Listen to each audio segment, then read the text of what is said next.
Hi everyone, it's Sherry from Blessed Baubles, and if you remember last week we started with a 33-pound box of ShopGoodWill.com jewelry, and we did episode 1.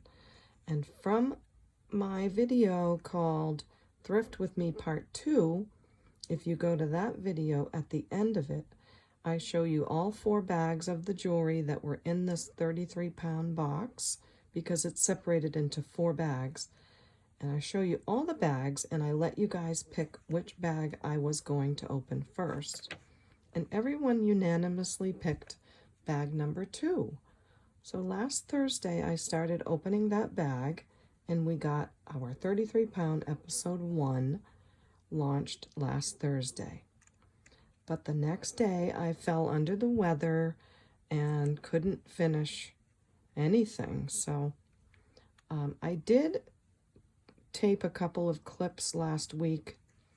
After I finished that video, episode 1, I taped about 20 more minutes of unboxing. Now that's what I have for you today. I have the next 20 minutes of unboxing. So we're going to call this 33 pounds, episode number 2. And because it would only have been a 20-minute video, I'm going to put in between those 2 clips, I'll show you how I make the maple syrup, okay? So I'll add those clips in between. I'll explain a little bit as we go along the way. I'll pop in and explain some things. But just to recap, you're going to see about a 10-minute clip of me unboxing last week before I fell under the weather. You'll see the maple syrup of me in February. And then you'll see the last 10 minutes of me unboxing last week before I am not feeling well, okay? So enjoy the video, and I'll make some more clips along the way to explain. Thanks so much. Okay, there's so much going on here. Oops, a back of an earring that says, I think, Napier on it. So we'll give that a clean, park it up there. Oops. This is a pretty bracelet. Nice texture to it. Does say something there. It says Monet. What a pretty Monet. So looks like it needs a little, just a little cleaning. But it's a pretty one. Looks like it's sterling plated. I don't know if Monet did sterling plating, but nice texture, like a diamond cut again. It measures 7 3/4. Not too many silver tone Monet bracelets do I see. And I'll say 7 on this one. Okay, let's see if we can get a few more things out and then call it a day for today. Then I'll wash up those other pieces and come back with them next time. Nice chunky silver tone bracelet with all kinds of texture. A lovely cuff bracelet, twisty looking, magnetic. It's in great shape. It measures about, I'd say 6.5. Could probably get a little out of it, but it is, you know, just regular metal, so I'll say $3 on that piece. I wish I could get some of these others out. Oh, I got this one. Beautiful brooch. Some kind of a flower. I'm sure you guys know what this is. And it's marked. It's a Trifari, a beautiful Trifari brooch. Really nice. Okay, we have some really nice things in here.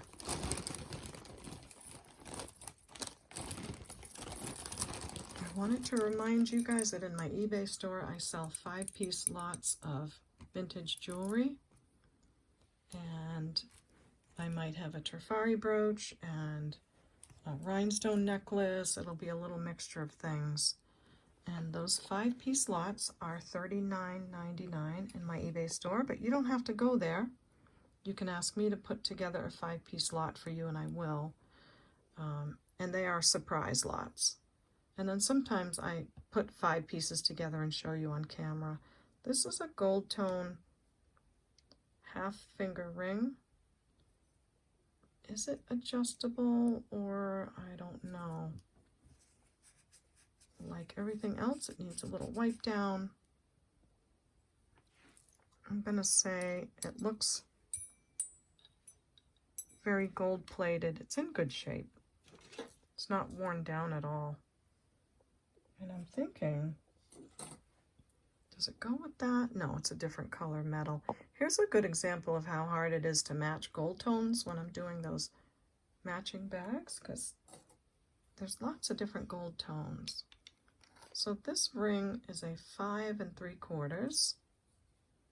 Pretty costume ring, gold tone, and I'll say $4 on that. Then we have this piece. This is marked, don't know.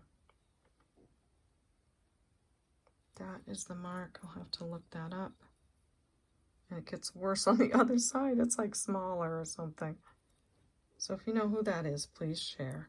In the meantime, it's going to need a little bath. It's a nice vintage piece. Now, let's see. Can I get this one out? Oh, look at this sparkly, yummy, delicious necklace. We have a lobster clasp and this, I want to say it's a popcorn chain. And look at this. Isn't that beautiful? That is really cold. So it must be crystal, glass, something. Faceted. What a beautiful necklace. The chain together with all of those elements. That's beautiful. It's most definitely glass, as well as these pieces too. So you've got this ring that's got, it looks like one of them might have lost the little stones, but that's okay, that can always be removed. So you've got, actually no, this has a couple of rings, and then it's got this one with 2, this one with 2, a couple of rings, this one with 2, and this one with 2, so it might be completely normal like that. But look at that beautiful stone. Popcorn chain. It measures 28 inches. Totally stunning. I'm going to say 18 on it. It's a beautiful cut glass or crystal. So 18 on that beautiful necklace. I know I'm still dying to get to that pearl one, but oh, it's coming out a little easier. There's a lot of earrings on it too. And I don't want to break something, because after you break it, it's too late and it's heartbreaking. Especially if it's like a real gold something and you broke the chain. Oh, that's a hurting thing. Okay, this is a really cool chain stuck on this one earring. All right, this is a copper, beautiful open work clip-on. Beautiful. This necklace, that would be really interesting if this is on this Omega style chain or snake chain with real pearls. That would be very different, so I do want to know what this is. Okay, let's get this open. And, this, it's caught on a silver tone thingamajiggy. Oh, here it comes. No, it's not. Yes, it is. No, it's not.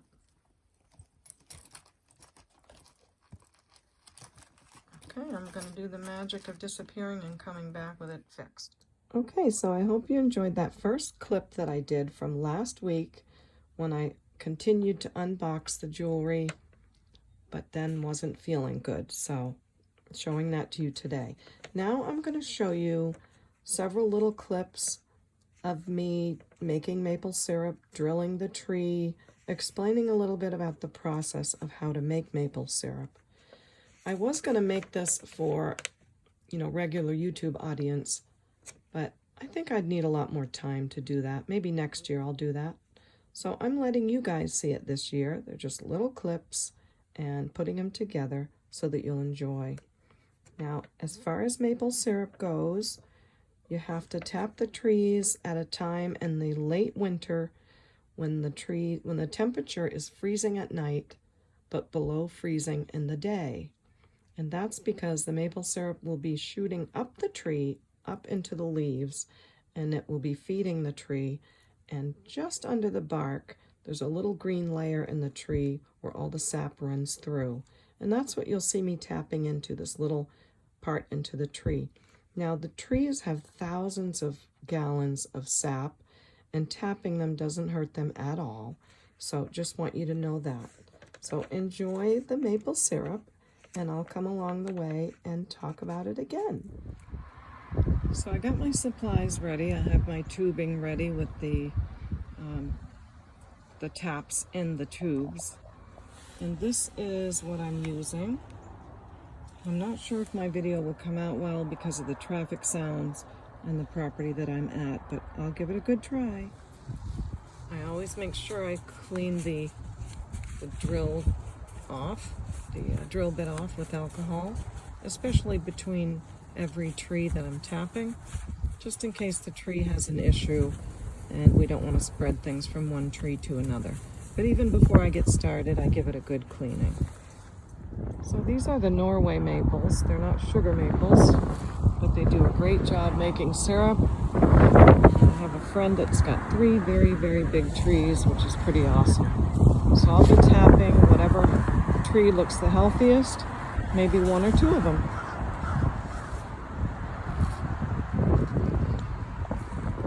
Hey, chickies! The best place to tap is not going to be near any other knots in the tree or any places where you think the sap is not going to flow freely straight up the tree. So I would not do under there because it's going to split in many different directions. But this part of the tree looks pretty good. It's going straight up. I don't see any hindrances. It looks like it's going to make some nice leaves up there, so it's certainly pumping some sap up into that tree on a clear shot right there. So that looks like a good one. This one I would not tap because the tree is splitting right here, and I wouldn't want to stress the tree anymore. Not that the sap takes that much from the tree, because they are certainly very able to do that. But this tree is in serious trouble. It needs to be cut. So I wouldn't do that one. This tree as well. I could probably tap this side, but again, it's getting old and it's seen better days. It's just an old tree. So I wouldn't do that one. Now I have to stop right here. You're going to continue to see the maple syrup making, but the next video is me talking to my friend Lyra, who owns the house where these trees are. What happened was, as I'm filming, I saw one of her huge trees cracking all the way in half, right to the ground. And you can hear me on the video. I'm not saying much, and the tree is just like, you can see the sky in the background as the tree does this. The whole giant tree is about to do this, ricochet off of this, and the whole thing come down on her animals, on her house, and probably send me into the cranberry bogs, honestly. So watch the next couple of clips carefully. You won't believe what you see. It was quite the incident. She was so grateful that I happened to be there filming that day. I mean, think of if I didn't make maple syrup this year and was never out there filming. She never would have known the tree was about to split. They called the tree experts that very night. They came out immediately and they took the whole tree down. So I just thought I'd let you know. Watch closely these next few seconds and look at this tree about to go, okay? Hi, Lyra. I just want to show you this. I'm standing at your tree, and you can see it moving when the wind blows. The left side of the tree is about to just crack off. So you're going to have to cut this whole piece off before it falls on everything. It looks pretty serious. The crack goes all the way down. Just thought I'd let you know. See how much it's moving? That's pretty scary. Okay, hon?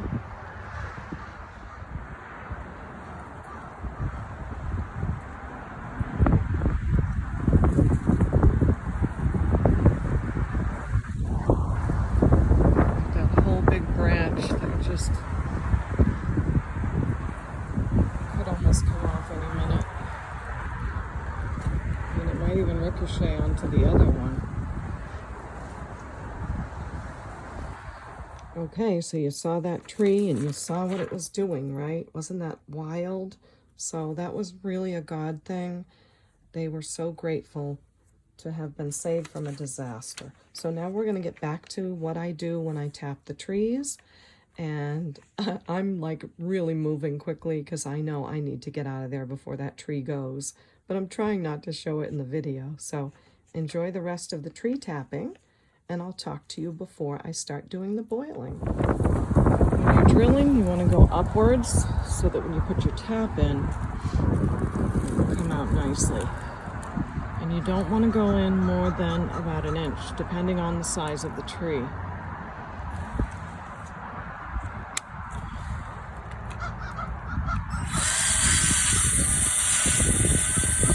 Don't need much.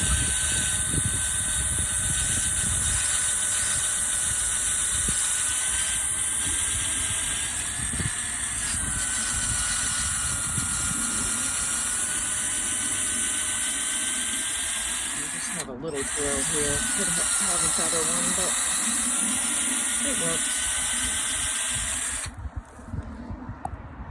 Couldn't really hold the phone and show you me hammering the tap in,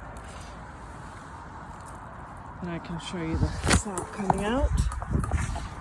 Sorry about this. Hard to do this with one hand. There you go.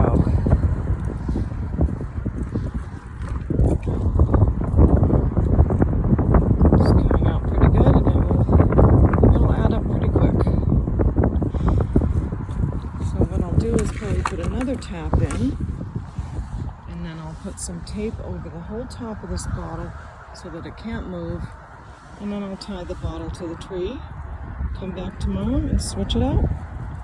So that's it. I've got the top of it taped off so no bugs can get in. My second drill didn't work out good, so I had to plug it up with a piece of its own tree bark or little branch and keep it healthy. And then I tied the bottle to the tree by feeding the rope through the handle. And then we'll let it do its thing. I'll come back tomorrow. I'll get all my supplies and pack up. And as long as the temperature is above freezing in the day and below freezing at night, it will restrict that tree to then be able to pump out the sap the next day. All in a day's work when you're tapping a maple.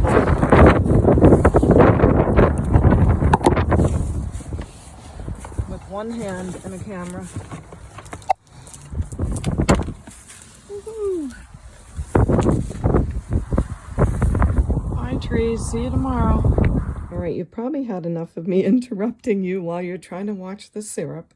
But I'm going to explain that The syrup is very watery when you get it, and you have to boil it down quite a bit until you get maple syrup. So the next portion, you will be seeing what I do when I boil it down to syrup. I hope you enjoy it. Okay, so here I am sharing my maple syrup adventure. This is the sap when it's kind of just come off the tree. It looks very watery and very, just kind of looks like water. I'm just going to add a little bit more to this pot. Now, I used a much bigger pot when I first started boiling, but I've used the small one because I don't have much sap left. And then this is my other batch that's almost down to syrup. It is quite lovely, a nice amber color, pretty dark. It's not thick yet like syrup, but it's very sweet and very delicious. So there we go. I'll let you know when it's almost done. Hi everybody. What are you doing in my kitchen with me? Why are there pots boiling? Am I boiling jewelry? Like, what in the world is going on? Thanks for joining me today. At the beginning of this video, I'm just sharing a little bit of my maple syrup making. We'll get right to the jewelry, I promise. But last year I had posted, I posted a video, and on it I mentioned that I make maple syrup, and some of you were very interested. So I thought, while I'm making the syrup this year, I will just do a little snippet and include it in one of my videos, if I can keep my fingers out of the camera, and just let you see a little bit about how it goes. So I didn't get a whole lot of sap this year. It takes 45 gallons of sap to make 1 gallon of syrup. This is one of the batches that I just got off the tree today. About 2.5 gallons is boiled down to maybe a little less than a gallon right now, and you can see it's already getting a little bit of amber color to it. And this is another batch I got, a full 5-gallon bottle, and it is getting pretty close to syrup time. I'll show you the beautiful color of that. It'll start getting thick very soon, and I'll have to act really fast in order to get it in the bottles. So there's so much more involved in this. There's filters, there's thermometers, and all kinds of info, but I just thought it would be fun to share with you a little bit about the maple syrup making. So I'll show you when the product is finished. So normally my final boil would be in a pan about this size. But again, this year we didn't get much sap, just the way things happened, but it's getting much more frothy. And you can't even really see the syrup unless I stop it for a minute. But it's a little bit more shiny on the top. It's getting thicker. It is almost there.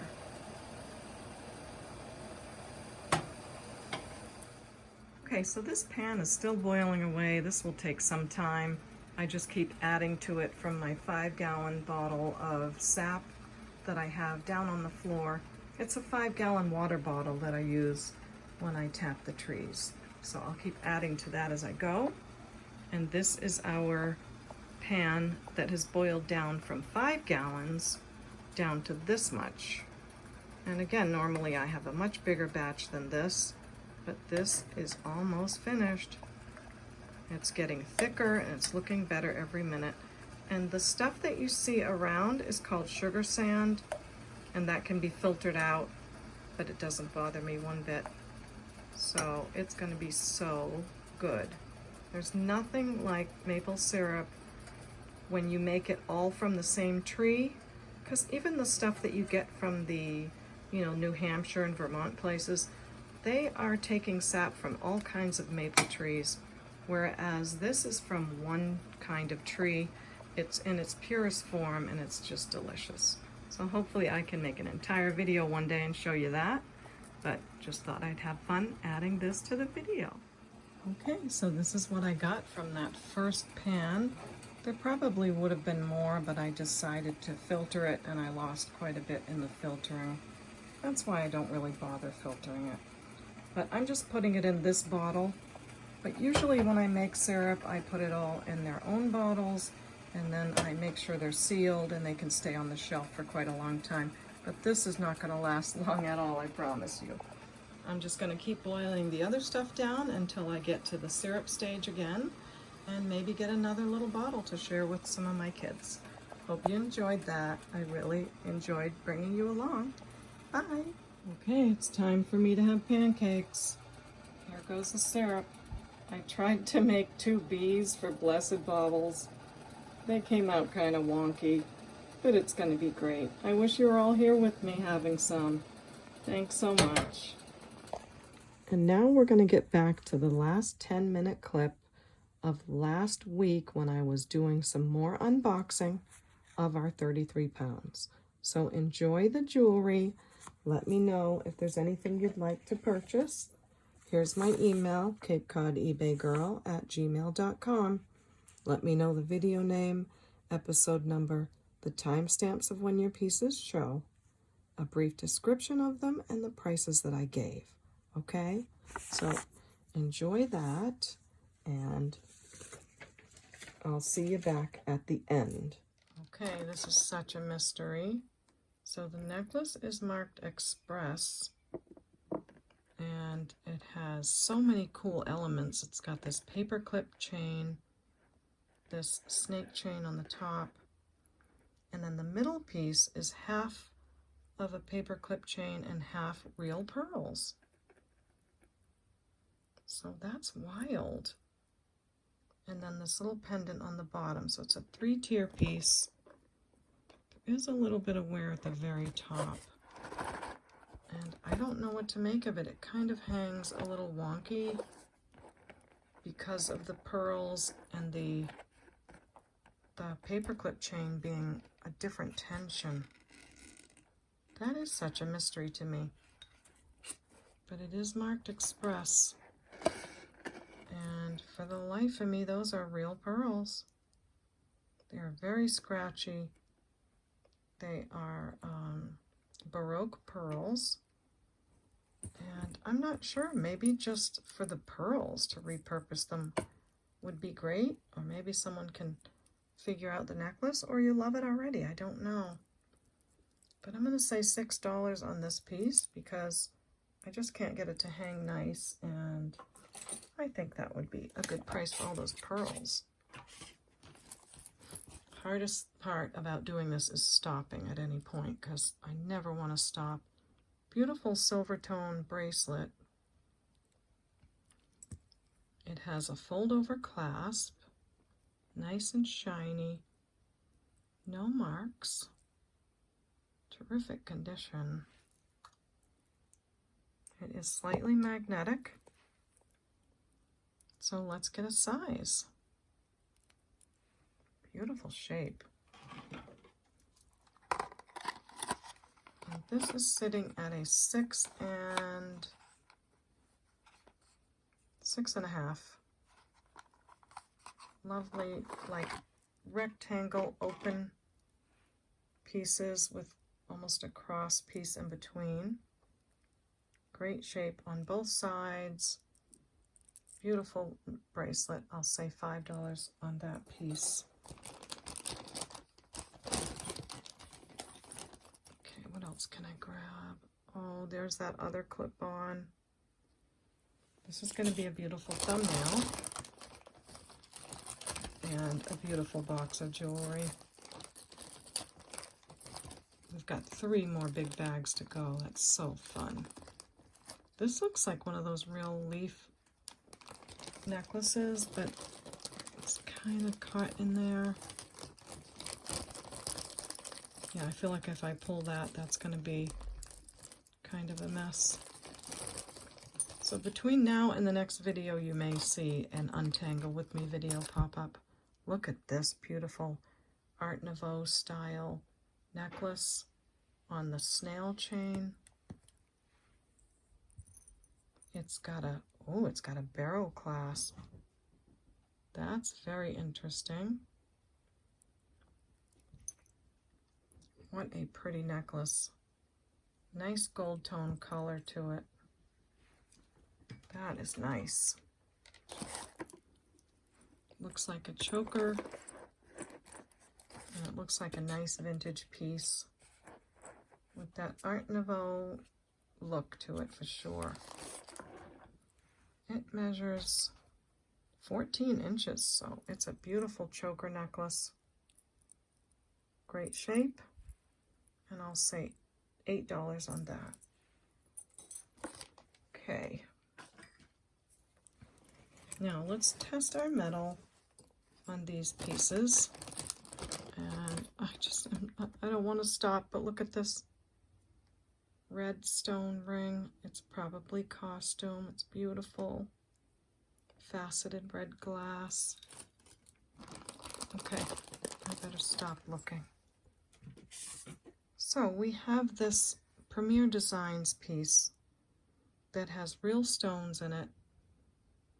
I don't think they make sterling, but we'll check.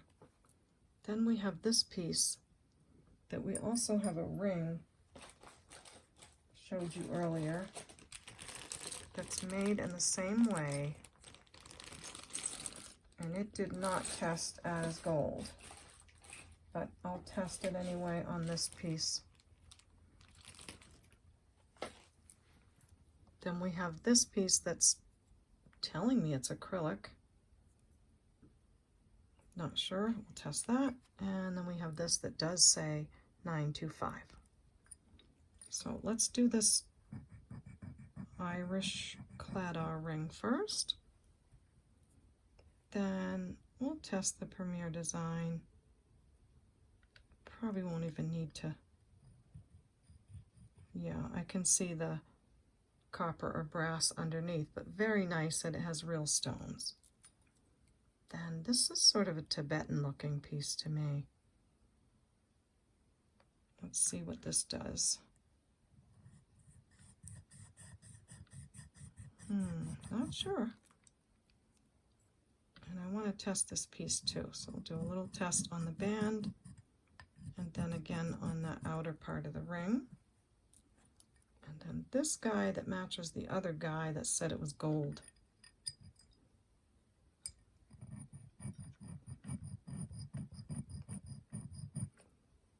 Looks gold when it comes off on the stone.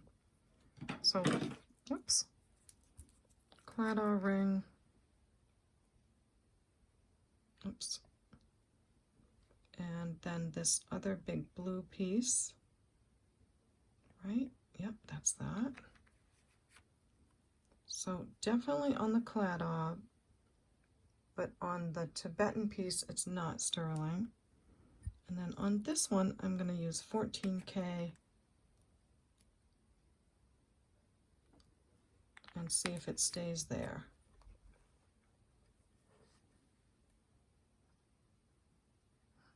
It is staying there. So I'll have to look for some marks on that bracelet and see if it's marked 14 karat, because it's not going anywhere, but I'll take a very careful look at that just to make sure, because it might not be the same as the ring. It could be different. So we'll get rid of this. And for this ring, it is a 7 1/4 sterling silver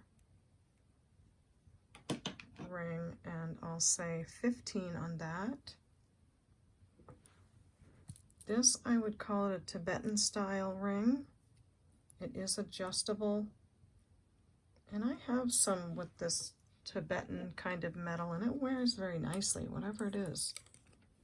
It's sitting at a size 6. It can go smaller or it can go larger. It's adjustable. So I will say $7 on that. That's a nice looking piece. This needs some more research, and this needs a chain. And I need to let you know how to purchase again. You see something you like, please email me at CapeCodEbayGirl@gmail.com and let me know the video name with episode number, the timestamps of when the pieces show, a brief description of what it is, and the prices that I gave, okay? So thank you for that info. I am going to get to work on bag number 2, making a pretty thumbnail for you all, so that you'll want to click on the video when you see the thumbnail picture. And we've got a long way to go. Look at that bag. Beautiful stuff. So I'll get that ready, and then I'll research these pieces in between, so that if you've fallen in love with them, I'll have some kind of price when I get back, okay? But I don't think I'll have time in between to do special, like if someone messages me and says, I like that, but you didn't give a price, I'm not going to have time right now to give special, like, stop and do a research thing, because I am going to be moving, so I've got a lot to do. So thank you very, very much for taking a look at our new box of jewelry. I'll continue to work on my pretty picture, and you know what I'm going to say. We'll see you next time at the Baubles. Bye. Hi everyone. So I know I said see you at the Baubles, and it seemed like the video was going to end, but I do want to come in here and let you know that I'll be back as soon as I can. If I tried to make a video, I'd be needing to pause it every minute to cough or to do something. So, and my voice is not well right now. So I am going to ask you a favor though. If you would go to my channel, let me back up a little bit. Because I can't make any videos and hadn't made one over the weekend, YouTube algorithm is going to be quite mad at me and will probably push my videos down quite a bit. So another YouTuber, I think it was Tanya at My Jewelry Addiction, suggested that my subscribers go to my channel and you have to click on my face, which will take you to my channel. And when you get to my channel, you'll see several tabs at the top. You want to click on Video tab, the tab that says Videos. And once you click on that, it will show you all of my videos in the exact order that I've ever posted them. And my favor to you is, if you want to, this is no pressure at all, you can go to the last maybe 4 or 5 videos that I've done and give them another look. And I'm going to go in and post sold lists on those videos, because there's a lot of jewelry that's left from those videos. And apparently that might help with not being able to post a video all weekend. If some of you would like to go back and watch those videos, it would help the algorithm and help my channel, because yeah, just sometimes that's what happens. Now I know that since I started my channel, I haven't really paid much attention to all that. I just think God is bigger than algorithms, and I still think that, and I'm so grateful. So thank you. If you'd like to help, that'd be great. If not, it's absolutely no pressure. But that's about it for now. Again, I'll make sold lists and I'll put them in the last maybe 5 videos or so. That concludes this 33 pounds, episode 2. I'm so glad I was able to get on for a little bit and talk to you today. And I miss you all very much. And I'm sure I'll be back very, very soon, maybe even in just a couple of days, I hope. So thank you all so much. And again, we'll see you next time at the Baubles. Bye. Love you very much.